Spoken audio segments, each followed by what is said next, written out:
got back from my friend's house a couple minutes ago, and I got really bored because I'm doing nothing. So I decided, hey, why not tell Facebook what truth might very well be?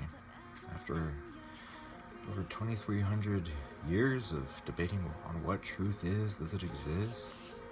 Can it be expressed using words? Here it is. Be blessed, listeners. I'm just kidding. Alright, so, but seriously, be blessed. What is 3 things that all things in the universe categorically have and share in common? Even black holes, dark matter, to a degree, everything.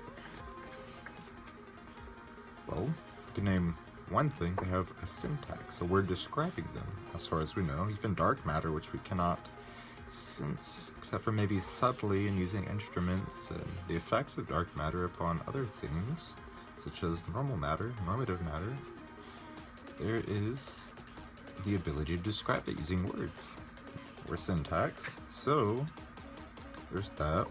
Everything, especially a black hole, as we have come to learn through the scientists and the recent picture or image, is image. Everything has an image, right? Everything around you, everything has an image. What's the last piece of the puzzle? Structure.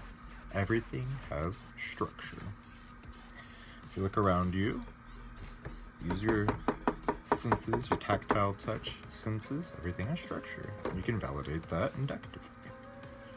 So, most of this you can only validate inductively, but once it's already known, then it's validatable deductively, which, if y'all have heard about the P equals MP problem in computer science, which is supposedly $1 million math issue and computer science issue, it's basically trying to see if inductive knowledge is the same as deductive knowledge, which at one point it might be. So in all this, we have image, structure, and syntax. So if we can agree that image and structure is equivalent, we can describe at least the two merging together and integrated as form, concrete form, perhaps, and syntax can describe any and all form or forms sets thereof, then why can we not use syntax to appropriate and describe all form and consider it true? Would anybody disagree that John Hairston, the individual, lacks form, image, and structure? Would anybody disagree that you can or cannot, let's say can, use the term John Hairston to describe my form? Please don't try to, because it would be invalid, right? So, in this little theory, or go to bed, fool. Shouldn't you go to bed? It's past your bedtime. So, in this little description of truth, any syntax or set thereof or string which adequately describes the form as it is, properly and correctly within the context of a culture's language, that's grammatically correct. If it's a... Thank you, Leanne. You're amazing. I support everything you do. Thanks, Career Point. Don't tell me what to do. These comments are so awesome. So, if everything is adequately being expressed in descriptions in reference to the forms, then you have truth. You always have truth. Now, let's go a little bit deeper here. Let's go a lot deeper, perhaps. Let's go straight to the spiritual. What do ghosts have? They may have weak structure, but apparently they have some form of image and a weak structure, therefore a structure nonetheless.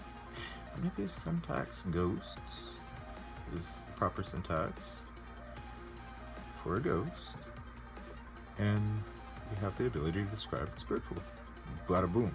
Now, what if it's a little bit more subtle then? What if it's a spiritual entity that you cannot immediately see in the cosmic sense, but you can sense, that you can deduce its presence with certain effects of the nervous system being alterated and modulated in reference to energy fields which the spirit may or may not affect, and you can see and sense the spirits themselves, the spiritual entities. Now let's take that further. What if some people have nervous systems that are working at a higher rate, let's say over 50 hertz at a conscious level, are able to process the image and structure of spiritual beings actively? Has anybody thought about that? I really hope so, because it's pretty simple. So, in all this, we have abstract forms, which are cognitive internalized data, which has a image and structure that's internalized from the extrinsic realm of the concrete or spiritual into an abstract schema, which is psychological and cognitive, categorically speaking. So it's able to reflect internally the external. If we are indeed microcosms, individually speaking as human beings, and we're able to internalize data from the macrocosm, spiritual data and cosmic data, then maybe, just maybe, we can use words to describe all this, right? So that's a part of what I've been working on for the past couple of years, and I have probably about 40 essays at least, about front and back worth of words to describe higher education, grammatical and lexical and morphophonological basis for describing spiritual and concrete cosmic phenomena. And you won't find that anywhere else on the planet, and you probably haven't seen that since St. Augustine. Because he studied semiotics, so signs and how to interpret them using words, right? But spiritual semiotics. So, in all this, what if we are microcosms reflecting the larger universe, macrocosm? What does the universe itself have to do with syntax? Does this mean that we are in a form of hyper computing, material-based syntax processing? According to Christopher Langan, one of the most brilliant men in the world, IQ supposedly around 200, he claims that the entire universe is created and formed by a form of language processing. So in that, it's called the SCSPL, and the CTMU theory. It's the cognitive theoretic model of the universe, and more or less, he is stating that all things which exist are backed and processed by a form of quantum language, which literally describes and forms all things. It's a reduction, I think. So if you look back at Christianity, look back to Genesis, what does God use to call form from the void? Words, syntax. But a divine syntax has the power and capability not to merely describe form, but to create it. In that, we have a solid knowledge that's working and available for all of how things truly work. Now, that would be called the logos tauteon in Greek, the word of God. So that's the divine language which can and has and will call form from the void, reorganize it according to God's will. Think about the will for a second. It selects things, right? So the will, if it's selecting certain syntax structures to appropriate and assert unto what exists, Why can God not will to choose a certain syntax to call a certain form from the void and create it?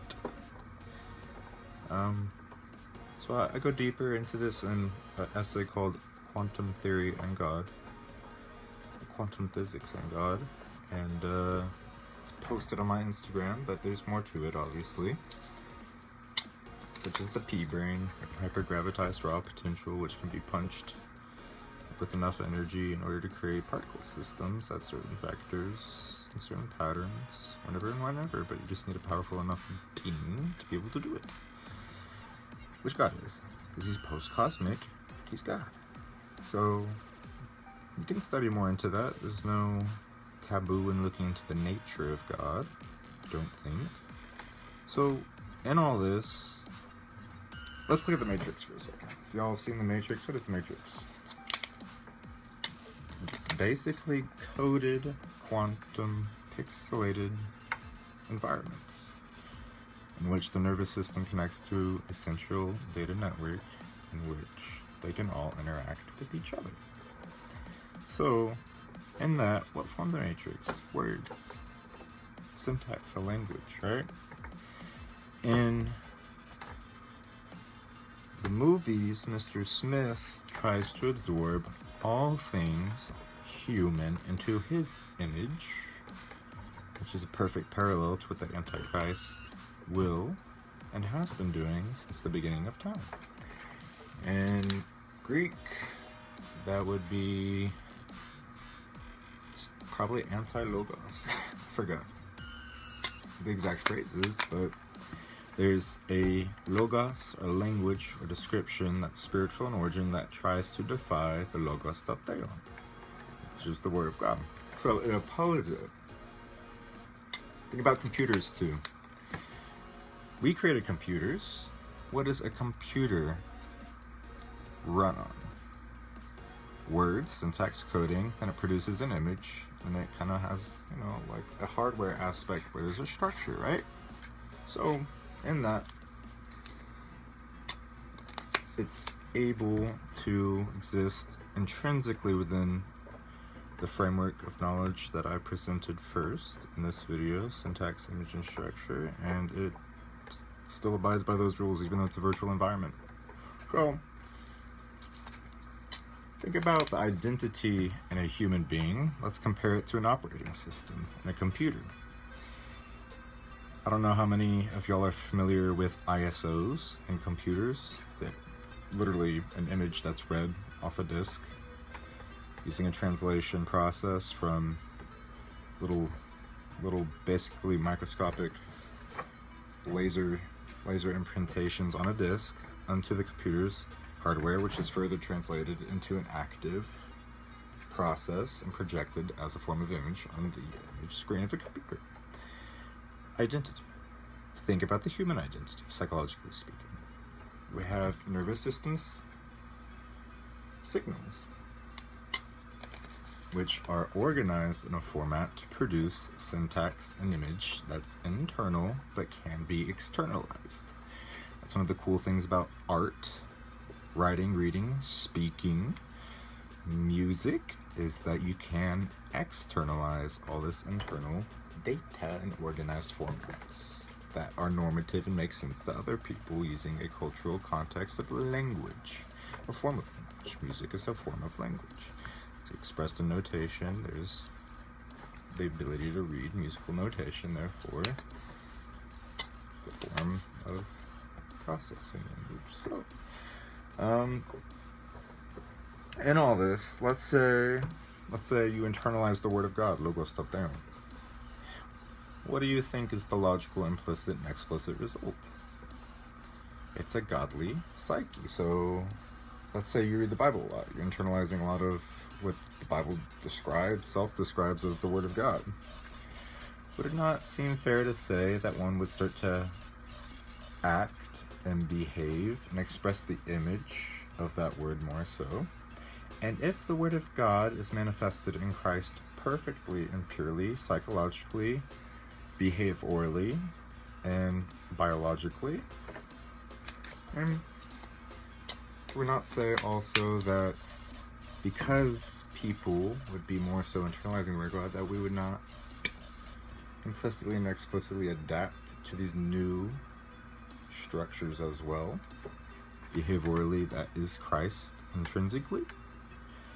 I would say yes. Now, there's another side to that, because we do not always express things purely in words. Sometimes we can comprehend, which is direct internalizations of the forms, right? The image and structure of things. And then we can translate the form knowledge, formatively we learn, right, into words.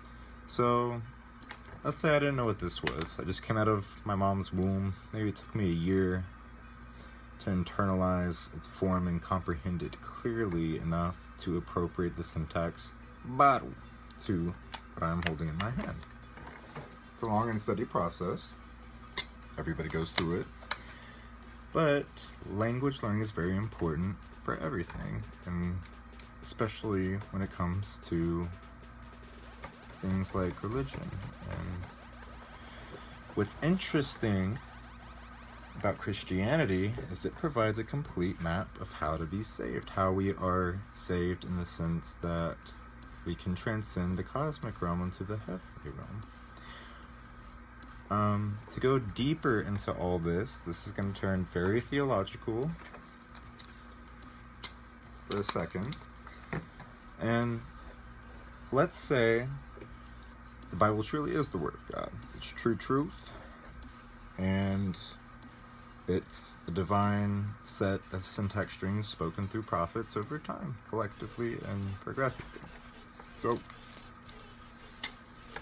you internalize all of that Word of God and you adapt to the mind of Christ, and your systems are changed through a process of internalization of the Word of God and replacement of old, false syntax and psychological structures, and your psyche organizes a lot of your biology in accordance with the thoughts that you have, the forms that you have. Let's use cancer survivors who just thought they were out of cancer, for example. Literally by thinking, hey, I'm not going to die of cancer over and over and over, thinking positively, they're able to eliminate cancer and survive. So that's almost itself an intrinsic proof that the psychology of an individual highly affects the biology. Now we can go into that further and say highly organized thought processes are more efficient than others, nearly speaking, and the cells are able to distribute more energy to other cells for doing things like fighting the cancer and beating it, perhaps.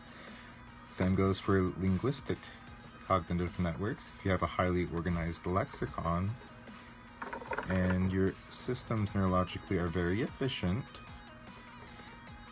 energy speaking, all that energy is going to be diverted to what? Other things, because we're economically very well-produced beings. Whether it is from evolution or from God, we have the ability to grow and organize and adapt in a teleological fashion, which is economic.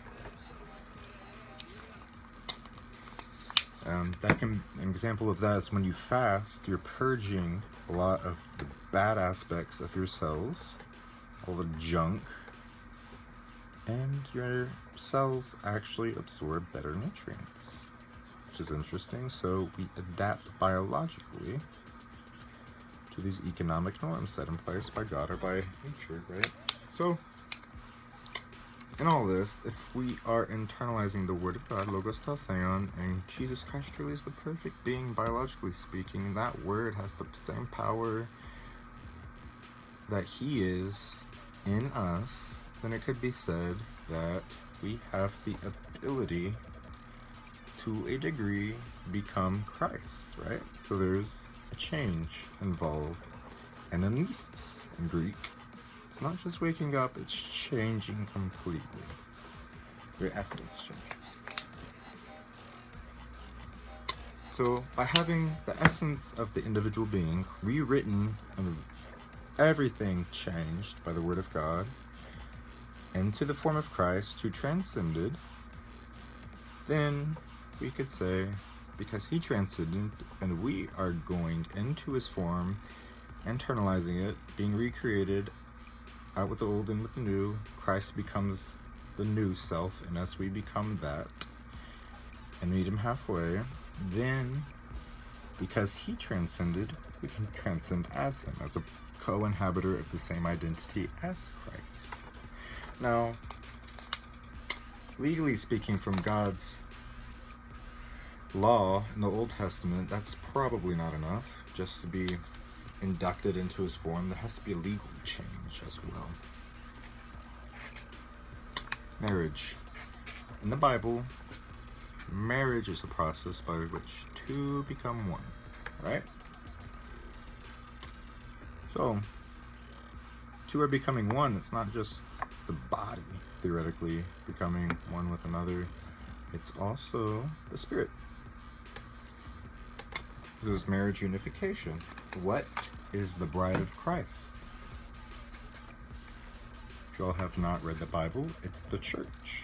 The church is composed of individual Christians. So if we're married into Christ's being, we rise. And the anastasis. We rise as Christ. So, and all that, that's the salvation. It's the process of salvation from a legal and form-based perspective. So, it's not that easy. There's always forces which try to counteract your salvation. Could be words thrown at you that are false, that undermine your faith. Could be forms, images in front of you, evil behavior of other people. Just, you comprehend, you're like, wow, God can't be real. Maybe he is real, but there also is an antichrist power in effect. That is also real. Could be seen in a cosmic sense, expressed through the behavior of others, individuals specifically, or entire systems of individuals, such as the Nazis, who tried to eliminate the Word of God. They literally burned Bibles. So, and all that, and Hitler wasn't the only one. There's there's a lot of evil monarchs throughout history who would burn books. Bibles try to get rid of our history, try to get rid of the Word of God and the concrete. So in that, there's the anti-logos, which is certainly the expression of the Antichrist in a syntactical form, which manifests in lies, deceit. And then there's the Antichrist spirit, which will influence the nervous system to do what the nervous system wasn't properly built to do. To create disunion, disharmony, violence, war, paranoia, insecurities, greed, jealousy, all these different negative aspects of human existence which counteract the gospel. Sure, there might be a singular antichrist figure in the future which may or may not lead the rest of the antichrists, which there's probably a couple billion in the world right now, don't get scared. In Greek, it does not necessarily refer, in the Greek New Testament, it does not necessarily refer exactly to an individual being when they talk about the Antichrist, false prophets, and the New Testament, so it's a collective, right? But I'm sure there will be one figurehead eventually to represent them. That's how it usually turns out and works. Christ represented the Logos down, the godly word, right? So there will probably be a mockery of that, in which there will be an individual who will indeed master the whole system of church and state and try to redirect all things into his pattern of deception, organize all words, all images, all structures which he can get his hands on to do the opposite of what God wants. And that's in the works. It's been in the works since the beginning. We want to inhibit that as much as possible or else there will be deadly results for all. Now, that's a really, really, really deep, tough, and abstract topic for anybody to take on or think about, so I don't expect any of y'all to immediately, just with the simple benefit of a doubt, take in everything I say and apply it in a beneficial manner to all. But I would hope that y'all strive and would hope that y'all seek to understand what I'm talking about. Very much so. Anyways, hope y'all are having a good night. It's 1:17 now, apparently. And just sit and think and meditate upon all that I have said. See how it affects daily behavior of yourself and others individually. Then see how it affects organizations of individuals that are good and bad, and test them. Christ says to test the spirits through the apostles and the Bible. So test the people too, but test the spirits behind them. Anyways, that's about it. If there's any questions, feel free to text me. My number is on my Facebook page, to my regret. Or send me a Facebook message or comment on here. I'm sure there's plenty of questions that people are going to have. I would hope that y'all assert them maturely and responsibly as adults. Anyways, good night.